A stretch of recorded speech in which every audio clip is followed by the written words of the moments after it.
안녕하세요. 자, 금일 시간에는 낙폭과대, 저점 매수, 쉽게 수익을 낼 수 있는 가성비 높은 투자 방법에 대해서 한번 알려드려 볼까 합니다.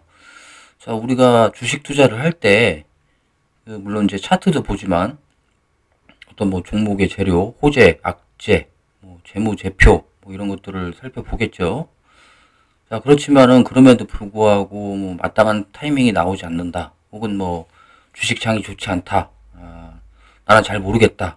라고 했을 때 어떤 그 판단의 근거가 될 수 있는 부분이 좀 어렵다고 했을 때 좀 쉽게 투자할 수 있는 방법에 대해서 낙폭과대 저점 매수에 대한 투자 방법을 한번 살펴보도록 하겠습니다. 자, 일단 그 보셔야 될 게 그 HTS 상에서 주봉 차트입니다. 주봉 차트. 주봉 차트를 이렇게 펼쳐 놓으셔야 되고, 우리가 스윙 투자를 할 때는 주봉 차트를 먼저 놓고 보시는 게 되게 현명할 거라고 생각을 합니다. 이게 좀 넓게 봐야 되죠. 예, 넓게 봐야 되고 또 확률 자체가 좀 많이 높다. 이렇게 볼 수가 있겠습니다. 자, 그 부분에 대해서 좀 설명을 드리면, 자, 주봉 차트상에서 예를 들어서 어떤 종목이 있다고 쳐볼게요. 그냥 아무 종목입니다. 이렇게 21선, 주봉 차트에서 21선을 기준으로 이렇게 그 낙폭이 과대할 때 좀 이격이 크지 않습니까? 이럴 경우에는 반등이 이렇게 시작되면, 이런 그 어떤 낙폭이 큰 케이스에 한해서 반등이 이렇게 시작될 때 21선까지 이렇게 다시 재차 오르려고 하는 확률이 굉장히 많습니다. 예.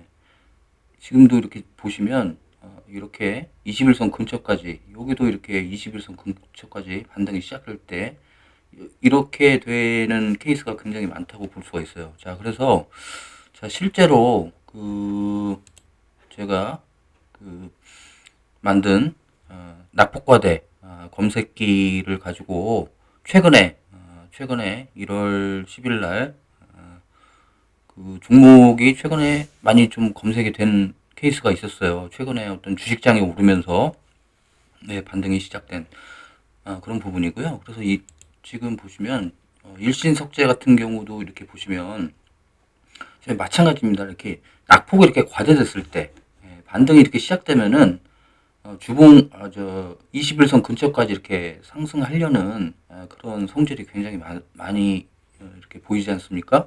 그래서 이렇게 수익률이 보통 이제 일주 만에 뭐 대략 한 30%까지 가는 이런 케이스도 있었고요. 여기도 마찬가지입니다. 이렇게 반등이 낙폭이 조금 기존보다 어느 정도 낙폭이 좀 과대돼서 이 지금 어떻게 보면 굉장히 큰 하락이 깊어지고 있고, 거기에 대해서 반등이 이렇게 진행이 되고 있을 때, 더군다나 어떤 뭐 거래량이라든지 혹은 가격적인 부분이 좀 전주에 비해서 크게 많이 오르고 있다라고 했을 때 21선 기준으로 어떤 매수의 기회를 한번 잡아볼 수가 있을 것 같아요.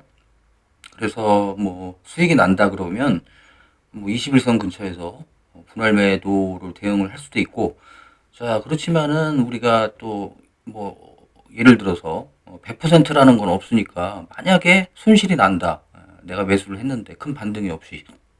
그러면 본인이 이제 어떤 손절가를 정하겠지만, 이런 그 이제 반등이 시작되는 그런 지점에서 어떻게 보면 이 가격적인 조정이 커지고 있을 때 이런 부분에서는 손절을 하는 게 맞다고 생각을 하고요. 자, 그런 부분만 아니라고 한다면, 이렇게 이격이 좀 크게 나서 반등이 시작될 경우에는 아, 어느 정도의 가성비 높은 투자 방법이 될 수 있을 거라 생각을 합니다. 감사합니다.